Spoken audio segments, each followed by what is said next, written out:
residente de reumatología, González Juan, y de verdad que no han designado la coleccionopatía.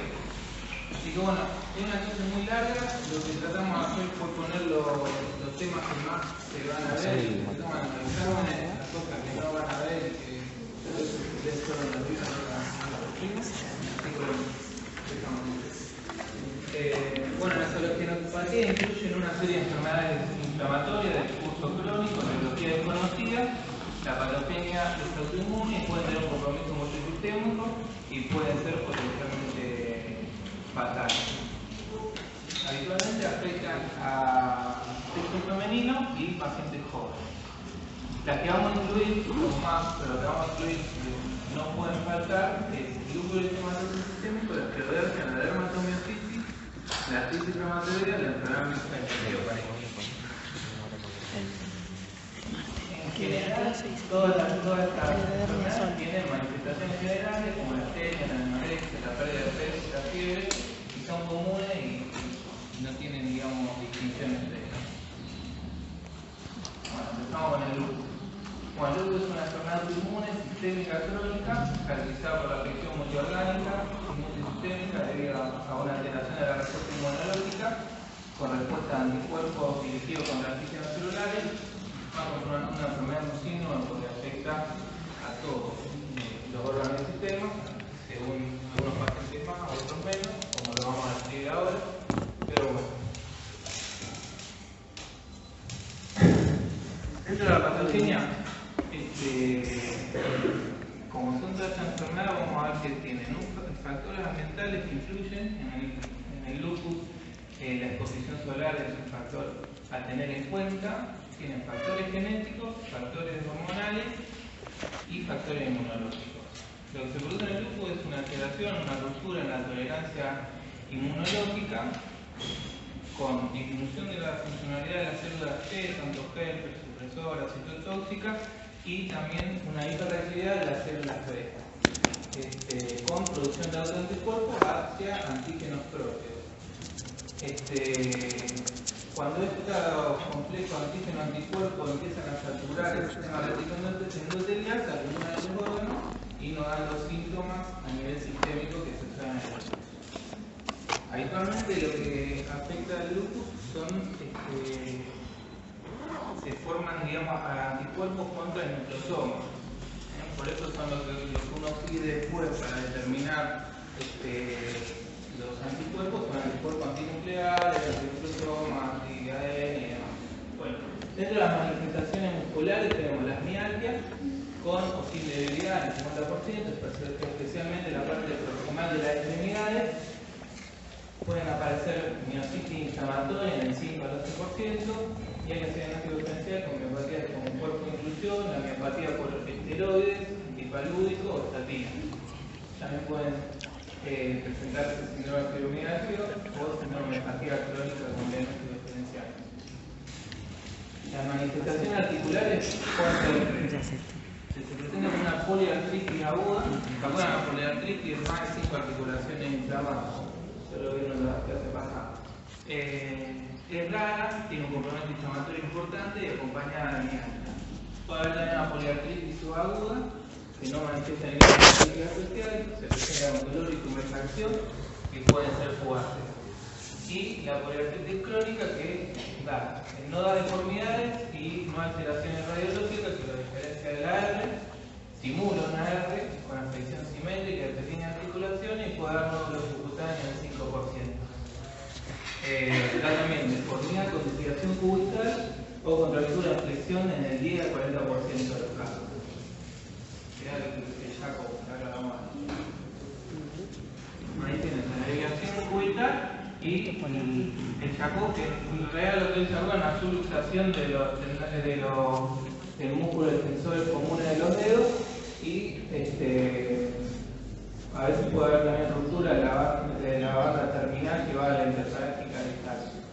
Y la desviación cubital, que la diferencia de la R es que se puede corregir. Uno la corrige porque es tendinoso el problema. En cambio, la R, como es por erosión y destrucción articular, no se corrige. Bueno, ahí está el pulgar en C, la desviación cubital y el dedo en cuatro. o algo que no se observa. Bueno, las manifestaciones cutáneas son muy importantes en el lupus. Tenemos en 3 tipos, digamos, el lupus eritematoso cutáneo agudo, que es el eczema anal de mariposa, el exantema generalizado, que es el que más se conoce. Después el lupus cutáneo subagudo y el lupus eritematoso cutáneo crónico. Dentro del lupus eritematoso cutáneo subagudo son máculas opacas por la eritematosa en forma de borde. Tras la exposición solar se afecta y afecta todo lo que está expuesto al sol, la cara, el cuerpo, el lugar que está afectado por el sol. Y el lupus eritematoso crónico son placas eritematosas escamativas o queratócitas de tamaño variable, bien delimitadas y tienen un crecimiento periférico. Y suelen dejar cicatriz atrófica. Este es la ala de mariposa. Bueno, dentro del lupus subagudo tenemos la forma anular, que es lesiones redondeadas, con borde activo y centro claro. Son lesiones bien envianas, tienen una forma pseudaciforme. Y después tenemos lupus tipo eritema multiforme, necrosis epidérmica, que también hay que recordar que ya multiforme son siempre lesiones endianas. Ahora la vamos a ver. Y el lupus neonatal, que se asocia a la presencia de la madre, anticuerpos anti-ROILA y luego de la primera exposición solar y tiende a desaparecer dentro de los 6 meses.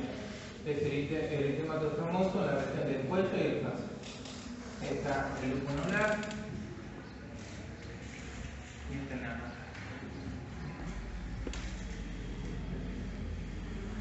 Bueno, la otra afección que da en piel es la panicularidad lúpica o lupus profundo, que afecta al panículo adiposo, tendencia a dejar cicatriz deprimida por el panículo adiposo, tiene una baja incidencia de 5 a 10% y predomina en mujeres. Se presenta con nódulos subcutáneos, firme, doloroso, localizado frecuentemente en brazos, muslos, nalgas y mejillas, y cuando uno lo ve parece como un hematoma más profundo. La afección renal, muy importante en el lupus, se encuentra en el 30 a 50% de los casos, es una de las principales causas de muerte y mortalidad. El 75% lo desarrolla a 10 años. Los parámetros más fiables en el transcurso de la enfermedad lo desarrolla el 75% de los casos de lupus. Y los parámetros más fiables para detectar la actividad de la enfermedad son la clínica, la proteinuria y la determinación del complemento y el anti-ADN, de manera que si tenemos un complemento normal y un anti-ADN normal, podemos estar tranquilos. Si tenemos un complemento normal con anti-ADN elevado, tenemos que tener una actitud expectante en ese paciente, lo mismo si tenemos un complemento bajo con anti-ADN normal, y tenemos mucho cuidado porque va a ser falla renal en un paciente con complemento bajo y anti-ADN elevado. Por eso habitualmente uno pide para el control del lupus la proteinuria de 24 horas, el anti-ADN más el complemento. Bueno, el lupus cuando tiene factor reumatoideo, este es un factor protector, actúa como un barredero llevándose el complemento y el ADN. Bueno, dentro de las manifestaciones renales, lo que uno busca es hematuria, cilinduria, antihismos, cilinogranulares, proteinuria, hipertensión, insuficiencia renal, un síndrome nefrótico, y la clasificación conocida en el lúpula de la OMS es la de 6 grados, normal, mesangial, glomerulonephritis proliferativa, segmental y focal, la proliferativa difusa, la membranosa y la esclerosis glomerular. Bueno, las manifestaciones pleuropulmonares se presentan en el 50% de los casos. Da derrame pleural, que es un exudado con glucosa normal. Puede dar también una neumonitis lúpica, puede dar cirrosis intersticial, puede dar hipertensión pulmonar y hemorragia pleural difusa, y puede dar también síndrome de pulmón encogido, que es la afección del diafragma, que es un patrón restrictivo, y la placa con los pulmones muy retraídos. Las manifestaciones cardíacas, más que nada todas las enfermedades como son sistémicas y inflamatorias, generan que haya más incidencia de insuficiencia cardíaca, infarto, de angina de pecho, de enfermedades cerebrovasculares, de enfermedades isquémicas periféricas. Actualmente el 50% es la causa de muerte en el lupus. La cardiomegalia se presenta en un tercio de los casos, y propio del lupus son la pericarditis, la endocarditis de Lehmann-Stach y la miocarditis. Bueno, la pericardítis, el derrame pericardio se asocia con el 80% de la asfixia, suele ser un exudado, en ocasiones hemorrágico y muy sensible a los corticoides. La miocarditis tiene una presentación clínica excepcional. Y la endocarditis de Lehmann-Stach, que es una pequeña vegetación aséptica, que suele afectar la válvula mitral y del conjunto. Bueno, las manifestaciones neuropsiquiátricas se dan en el 60% de los casos, de extrema gravedad y constituyen la principal causa de muerte. Pueden presentarse con convulsiones, puede haber manifestaciones centrales como hemiplegia, paraplegia, parálisis transitoria.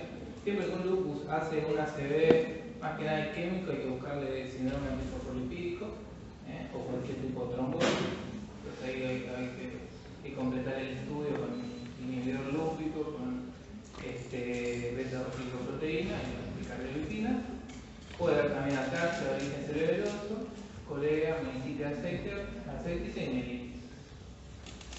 Bueno, dentro del laboratorio, a tener en cuenta, vamos a tener la velocidad de litro elevada, la PCR habitualmente es normal y aumenta en caso de que hay infección sobreagregada.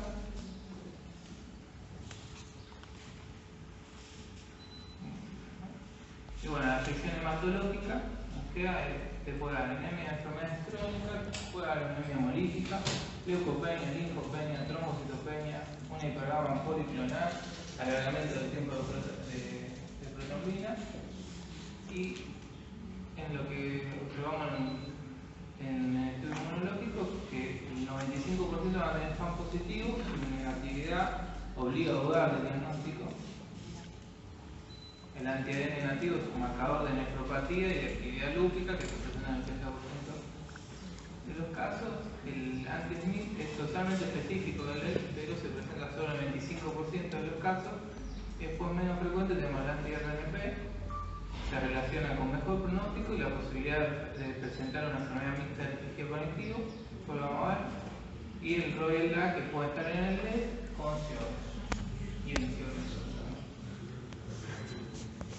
Bueno, cuando tenemos entonces en el lupus C3, C4, C50 y como digo, no, que la enfermedad está activa y que muy probablemente desarrolle la presencia de nefropatía. Bueno, la integración del seguimiento de orina, lo que tenemos que buscar es la proteinuria, la martiria, el cilindro hermático, martirimórfico, que nos llevan a graduar y a pensar en la función renal. Estos son los últimos estudios del lupus del 2012. Que incluyen 11 criterios clínicos y 6 criterios inmunológicos. Dentro de los criterios clínicos tenemos el lupus cutáneo agudo, como hablábamos recién, el lupus cutáneo crónico, la sinovitis, las úlceras orales, la alopecia, la celositis, la afección renal, la afección neurológica, la anemia hemolítica, la leucopenia y la trombocitopenia. Hay que tener 3 clínicos y un criterio inmunológico para hacer el diagnóstico de lupus. Dentro de los criterios inmunológicos está el PAL, el anti-ADN, el MIC, el antifosfolipídico, la hipocomplementemia y el directo. Bueno, esto es esclerosis sistémica. Es una enfermedad generalizada del tejido conjuntivo caracterizada clínicamente por engrosamiento y fibrosis de la piel. Y por esa forma bien caracterizada, afección de órganos internos, especialmente corazón, pulmones, riñones y tracto gastrointestinal. Tenemos criterios mayores, que es la esclerosis cutánea proximal a cualquier metacarpotolágica, y criterios menores, que la esclerodermia, cicatriz deprimida en la yema de los dedos, que son las afecciones de mordedura de rata, y la esclerosis pulmonar bilateral. La sensibilidad de la esclerosis es el 91% de sensibilidad y la especificidad supera el 99%. Actualmente, cuando uno ya ve la esclerosis y demás, el diagnóstico es bien claro, pero habitualmente hay otras fases que ahora la vamos a ver. Bueno, la clasificación tenemos la esclerodermia, después es localizada y sistémica. Localizada puede ser en placa lineal y la sistémica tenemos el síndrome de Krebs, la afectación cutánea difusa y puede haber superposición con LED o dermatomiositis. El Krebs es calcinosis, fenómeno de Raynaud, alteración de la motilidad esofágica, esclerodermia y telangiectasia. En la patogenia lo que se produce es otra vez, hay factores ambientales, genéticos pulmonar inmunológico, lo que se desarrolla es un daño endotelial con posterior activación del sistema inmunitario, con producción de autoanticuerpos. Dentro de esto, los que más se tienen que acordar ustedes son el anticentrómero y el anti-Clero-70, y lo que produce una activación del factor de crecimiento de fibroblasto y producción de interleucina 4, que activa la formación de aminofibroblastos con la posterior producción de fibrosis.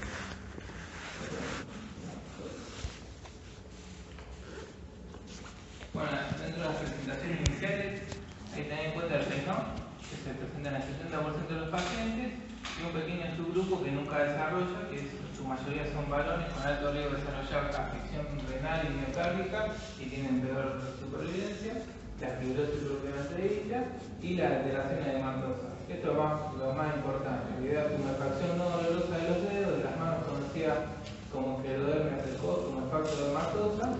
En la R y en el lupus se describen presentaciones similares, y cuanto más tiempo permanece el paciente en este estadio, mejor es el pronóstico a largo plazo. Por eso es importante diagnosticar en la fase edematosa estos cuadros, por el hecho de que cuando ya está todo fibrosado no hay mucho que hacer, ¿no? Entonces, una fase edematosa, una fase indurativa, una fase atrófica la manifestación cutánea es el enrosamiento cutáneo que comienza en los dedos, en las manos, casi todos lados. La piel se torna brillante y tensa, los pliegues desaparecen, el pelo es raro, hay fascitis inmóvil y dolorosa, los labios se afinan y se surcen, los surcos radiales sobre la boca se marcan, hay limitación de la apertura bucal y se puede desarrollar grandes áreas de hiper o hiperpigmentación. Ahí tenemos la desaparición de los surcos y el afinamiento de los labios. Ahí está la parte indurativa de la esclera.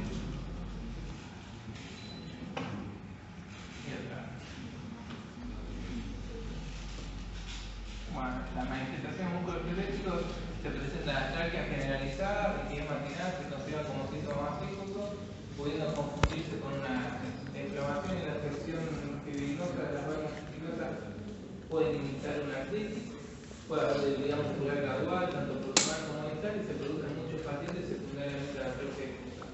En otros pacientes puede haber miopatía primaria caracterizada por debilidad muscular proximal y ligera elevación en la cima muscular.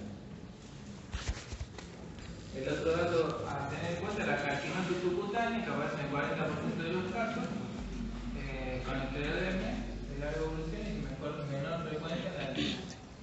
Ahí pueden aparecer en los dedos más frecuentemente, pero también en el área previa craneana, en la bolsa, en la prerreticulada.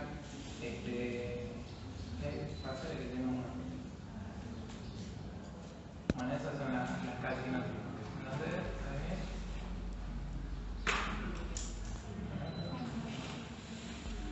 Y otra más que se ve también en la cabeza. Ahí está. Todas las carcinosis.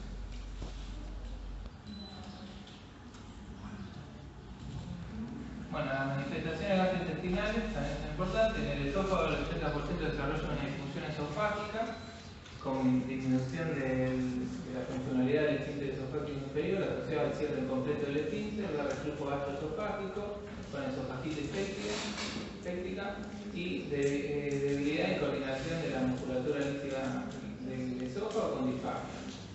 También la atonía gástrica y la atrofia.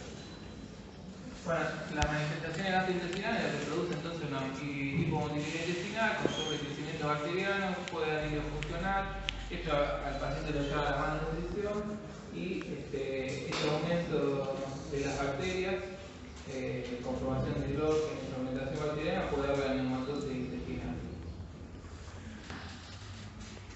La neumatosis intestinal es aire en la pared del intestino, se ve bien en los planos. Las manifestaciones pulmonares, bueno, tenemos las lesiones pulmonares propias de la esclerodermia, que son la fibrosis pulmonar intersticial y la hipertensión pulmonar, y tenemos las lesiones pulmonares secundarias, que son por las dos por reflujo, como decíamos recién, la neumonía aspirativa, la bronquitis recidente que pasa. Dentro de la fibrosis intersticial, lo más frecuente es tener una neumonía intersticial no específica y menos frecuente es 6% una neumonía intersticial usual. Lo que se observa es la paciente reticular bilateral más producción pronunciado en las zonas basales, como se ve en la radiografía, lo que uno escucha en las fluctuaciones orales seco, La anatomía patológica, actualmente tenemos fibrosis y gastritis, filtrados inflamatorios alveolares y bronquiolares, y el método más sensible para el diagnóstico es la CAR con corte frío.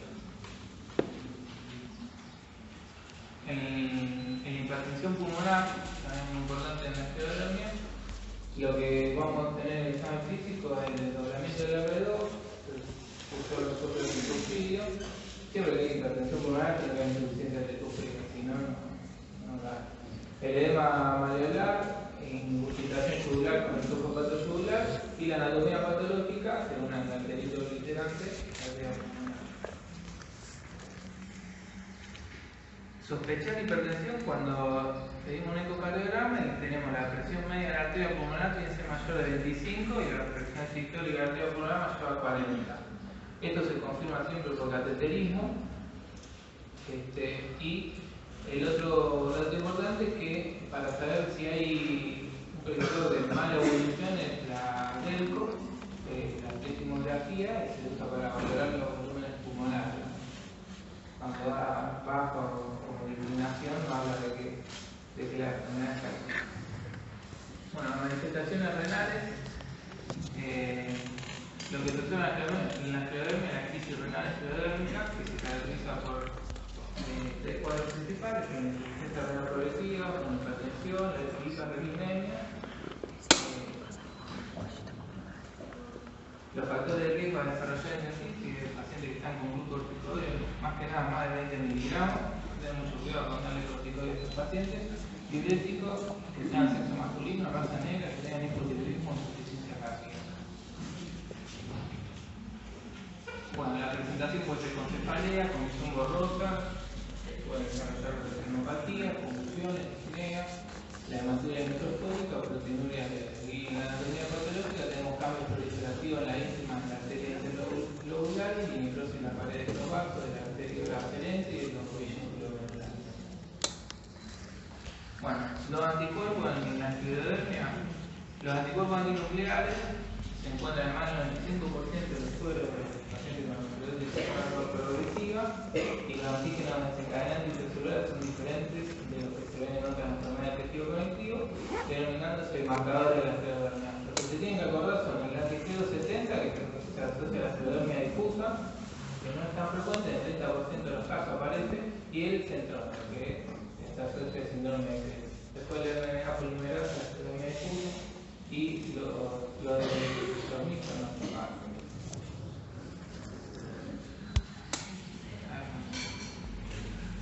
Bueno, definición.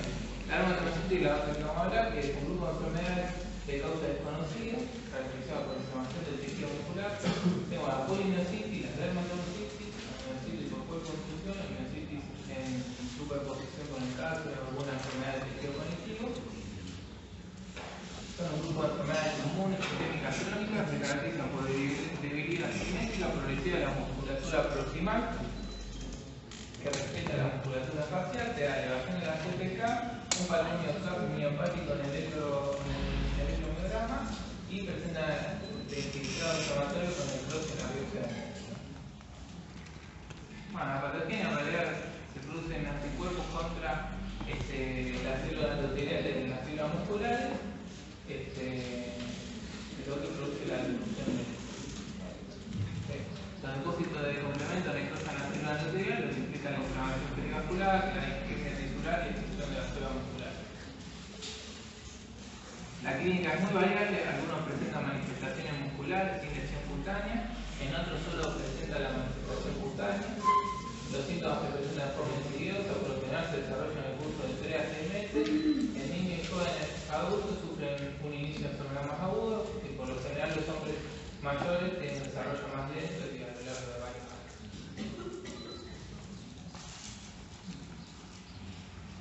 Bueno, las manifestaciones cutáneas, muy importante, tenemos el eritema en heliotropo, que es un síndrome patognomónico, que se presenta en el 60% de los casos, y ahí esa extinción violácea de los párpados.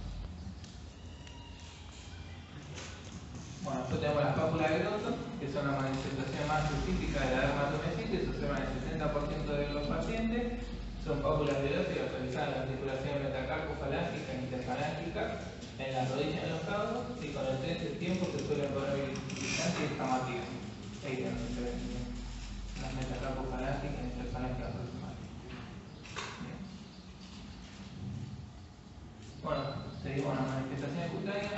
Tenemos que se puede dar también un eritema difuso en las áreas expuestas al sol, que se llama eritema del Char, o capelli, y en la raíz de la extremidad. La frecuencia es baja, el 30%, pero menos específica. Puede desarrollarse en otras localizaciones, como la cara anterior del tórax, codo, rodillas o áreas malleolares. También se pueden observar infartos hemorrágicos periunguiales, que suelen ser dolorosos, y la dilatación irregular de los capilares del lecho unguial. También puede presentar manos de mecánico, que es una hiperkeratosis de las caras lateral y palmar de los dedos, y con fisura y rugosidad de aspecto sucio. Y 10% presenta el fenómeno de reina. Ahí tenemos el eritema chal y la hemorragia unguial. Bueno, dentro de las manifestaciones musculoesqueléticas tenemos contracturas musculares, con calcinosis de los músculos altróficos, en fases tardías, por regla general entre 3 a 5 años se depositan en forma de grandes láminas, a diferencia de la ectodermis, que se depositan son pequeñas y periféricas. En un tercio y la mitad de los casos presentan manifestaciones articulares, preferentemente articulación de las manos, muñecas, rodillas, y se pueden simular una. Bueno, también la dermatospecífica manifestaciones digestivas con debilidad en los músculos elevadores, el superior de la faringe y la hipotonía esofágica. Puede haber disfonía, puede haber dificultad para ingerir, disfagia alta. Dentro de la afección pulmonar, que es la afección visceral más frecuente, habitualmente se trata de neumopatías intersticiales. La incidencia de neumopatías intersticiales en pacientes portadores de anticuerpos tipo 1 es del 90%, y la disnea puede resultar en problemas no parenquimatosos por la debilidad de los músculos ventilatorios, ya sea el diafragma o la insuficiencia cardíaca. Bueno, el laboratorio que tenemos es elevación de la velocidad de líquido, elevación de la CPK, FAN positivo en el 50% de los casos, factor reumatoideo positivo en el 8% de los casos. Y en la biopsia, lo que se observa son degeneración vacuolar, DBI y infiltración sanitaria perivacular. Hay criterios, según Bowman y Fischer, son criterios clínicos de pérdida de fuerza proximal y simétrica, criterios histológicos, enzimáticos con CPK elevada, electromiografía con un patrón miopático, cutáneos, el tema del ojo, las pápulas del otro, reacciones eritematosa en el cuello, escote, codo y rodillas. Cuando tenemos las 4 primeras podemos hablar de polimiositis, y si están las 5 hablamos de dermatomyositis. Bueno, la artritis reumatoidea es una enfermedad crónica inflamatoria que se manifiesta primordialmente en la membrana sinovial de las articulaciones intervertebrales, originando una inflamación crónica, sea con hiperplasia, hipertrofia de la sinovial, da daño estructural del cartílago articular, de los huesos y ligamentos, y opcionalmente tiene afección extraarticular con implicancia de diferentes órganos. Entonces es una neuropatía inflamatoria, habitualmente poliarticular, más 4 articulaciones, crónica, permanentemente de evolución, adictiva, bilateral, simétrica, erosiva y deformante. La etiopatogenia termina en factores ambientales, el interés primario que resalta el tabaquismo, genético y inmunológico. Se produce una lesión de la membrana sinovial, con proliferación de la capa de revestimiento, hiperplasia sinovial, infiltración del linfocito T, producción de citoquina proinflamatoria. La más importante acá, acordarse, el factor de necrosis tumoral alfa y la interleuquina 1, que a veces el tratamiento que se hace a veces es dirigido a eso. Y la tejido de granulación informe y la destrucción periarticular, como en la etapa más avanzada.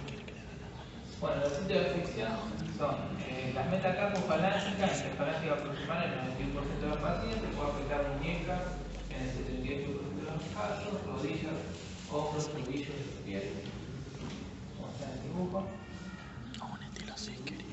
Típicamente respeta las articulaciones toracocervicales y las interfalángicas distales, las deformaciones, las desviaciones ráfagas de los dedos, Willy, el dedo martillo, el lumbago. Esto no se puede corregir, a diferencia del lupus, que era por afección tendinosa, en la R, la afección articular no se corrige. Bueno, dentro de las manifestaciones articulares se puede dar nódulos a nivel cutáneo, vasculitis a nivel cutáneo también, oculares dar queratoconjuntivitis, respiratorias puede dar enfermedad pulmonar intersticial, puede dar derrames pleurales, a nivel cardíaco también da derrames, nódulos, artritis, a nivel renal una AR muy avanzada puede llegar a desarrollar amiloidosis y vasculitis. A nivel neurológico hay que tener en cuenta la subluxación adrenal-tiroidea y la mononeuropatía múltiple, y a nivel hematológico puede dar anemia, trombocitosis, linfadenopatía, síndrome de Felty, neutropenia, la plenomegalia y la Bueno, los nuevos criterios de ACR incluyen el volumen articular, que va definiendo según la cantidad de articulaciones, son pequeñas o grandes, le va a puntaje, y la serología, que incluye el anti-CCP y el factor remocideo. Es muy importante para el diagnóstico, más que nada de la artritis temprana, el anti-CCP. Después la duración de la sinovitis, que es más o menos 6 semanas, y los lactantes en fase 2. Hay que tener 6 de los 10 puntos para hablar de un paciente con diagnóstico definitivo de AR. Bueno, la enfermedad mixta del tejido conectivo, que fue definida por Yad en 1972, y tiene una combinación de manifestaciones del lupus, la esclerodermia y la polimiositis. Las manifestaciones clínicas habitualmente son el reino, artritis artrácea, edema de las manos, convulsividad esofágica, disminución de la capacidad de difusión pulmonar y neuropatía inflamatoria.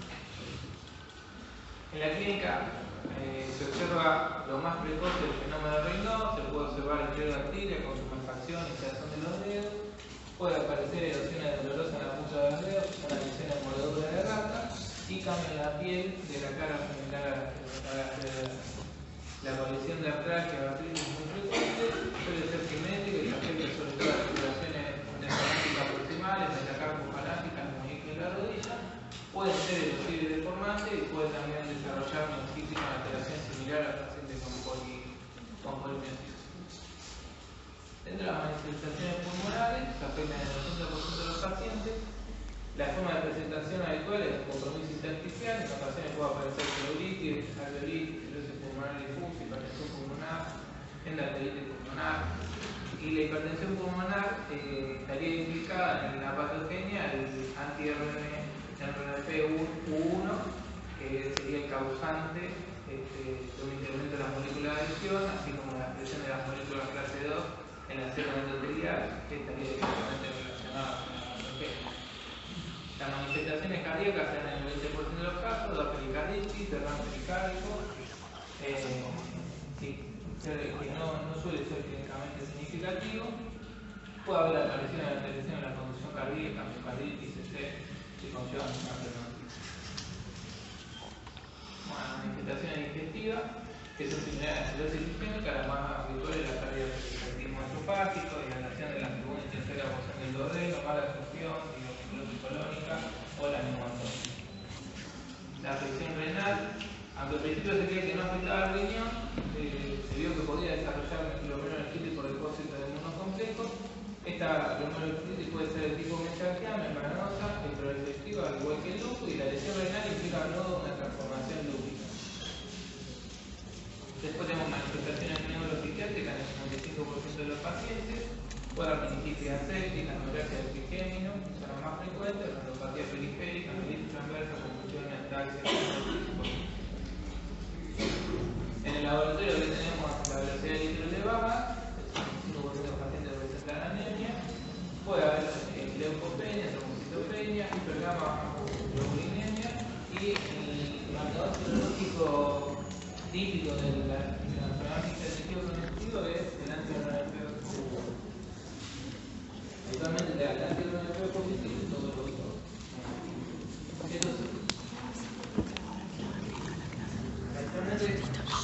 La enfermedad mixta del tejido conectivo como una mezcla de lupus, AR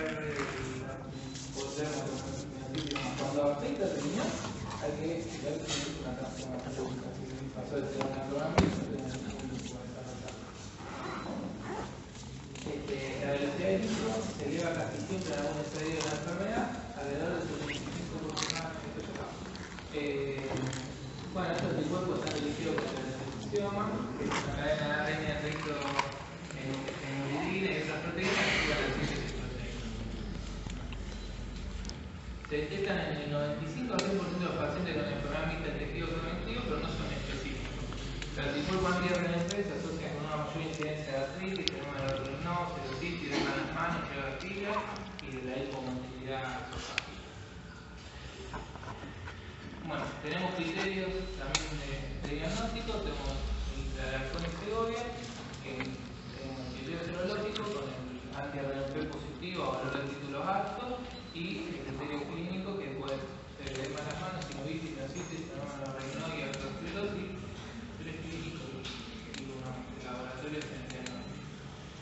Y el otro criterio es también similar, pero acá tienen síntomas comunes como fenómeno de Raynaud, tumefacción de los dedos de la mano. Después tenemos el anticuerpo anti-RNP y después hay hallazgos mixtos que hablan de pseudolupus, pseudoesclerosis, pseudopolitositis, porque tienen la clínica de esta enfermedad, que ya la hablamos, más el anti-RNP. Por eso es una enfermedad mixta.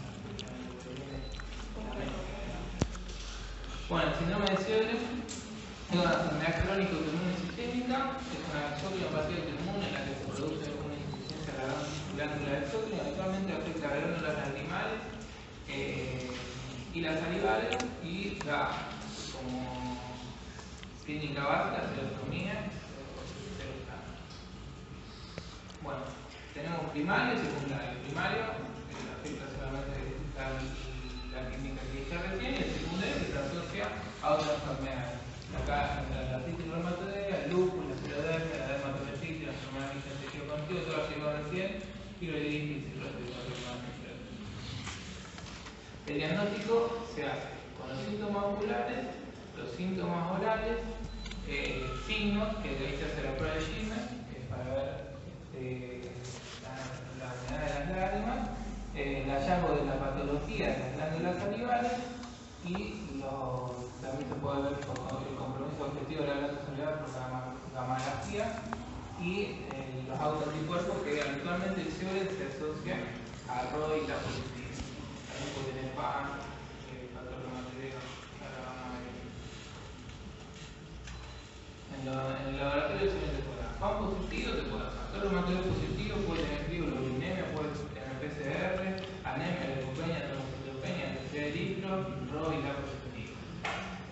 Y a su vez tiene manifestaciones extraarticulares, o sea, no una enfermedad solamente localizada al ojo y a las glándulas salivales, sino que en el 30% de los casos puede haber asociación a artromialgia, artritis no erosiva, enfermedad pulmonar intersticial, en el otro delante puede haber una nefritis intersticial, pulmonar nefritis, puede haber afectación del sistema nervioso periférico, puede desarrollar taquinosis en el 30% de los casos, y estos pacientes tienen una mayor incidencia de linfoma no Hodgkin, de células B y de macroglobulinemia de Waldenström.